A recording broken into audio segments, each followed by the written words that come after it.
Climate change और environmental degradation ये न सिर्फ इस धरती के इकोलॉजिकल संतुलन को प्रभावित कर रहा है, बल्कि बच्चों, युवाओं और गर्भवती महिलाओं के जीवन के लिए एक बहुत बड़ा संकट बन गया है।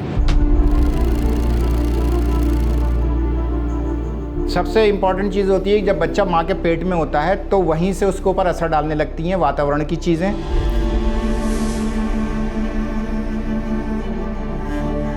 छोटे बच्चे होते हैं, उनके ऊपर खास तौर से इस प्रदूषण का बहुत असर होता है। एलर्जी हो सकती है, अस्थमा हो सकता है, उनके फेफड़े कमज़ोर हो जाते हैं, उनको निमोनिया जैसी परेशानी होने का खतरा रहता है।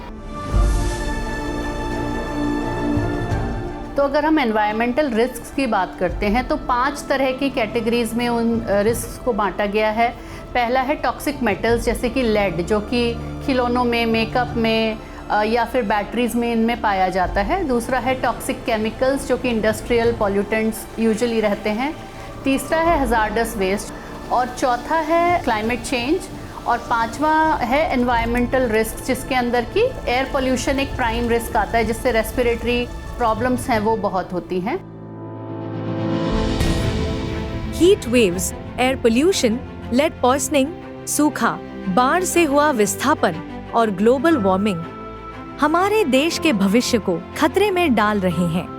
10 शहरों में हम लोगों ने स्कूल जाते हुए बच्चों का ब्लड लेड लेवल का एस्टिमेशन किया। ये बच्चे 6 से 16 वर्ष की आयु में थे। सभी सिटीज़ में बच्चों में लेड का लेवल हाई पाया गया। यदि बच्चे को लेड का एक्सपोजर हुआ, उसका कॉग्निशन, IQ वो कमज़ोर हो सकता है और उसकी growth, body weight gain, height सब इफ़ेक्ट हो सकती हैं। इस तरह लेड एक्सपोजर के कारण ये बच्चे शिक्षा, सामाजिक और आर्थिक प्रगति में पीछे रह जाते हैं। अगस्त 2021 की children's climate risk index CCRI की रिपोर्ट के अनुसार दुनिया का लगभग हर बच्चा क्लाइमेट चेंज के किसी न किसी दुष्परिणाम के कारण खतरे में है। इतना ज़्यादा जो वेरिएशन है टेम्परेचर में, वो भी नुकसानदायक है।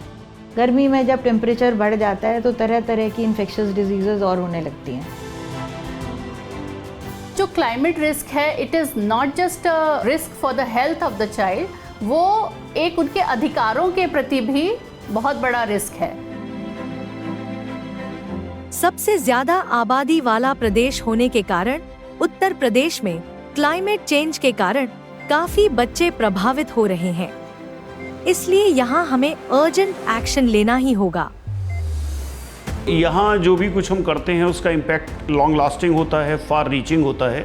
National programme on climate change and human health के अंतर्गत हम तमाम गतिविधियाँ उत्तर प्रदेश में कर रहे हैं, जिसमें जागरूकता बढ़ाने के लिए हम साल में 5 या 6 कैंपेन्स करते हैं। भारत सरकार और उत्तर प्रदेश सरकार दोनों ही क्लाइमेट चेंज को एड्रेस करने के प्रति प्रतिबद्ध हैं। ये कोई भी एक व्यक्ति नहीं कर सकता है, ना ये खाली सरकार कर सकती है, ना ये खाली कम्युनिटीज़ कर सकती है। ये सबको मिलके आना होगा। खासतौर पे बच्चे और जो यूथ हैं, उन्हें एक्शन को अपने हाथ में लेने की ज़रूरत है।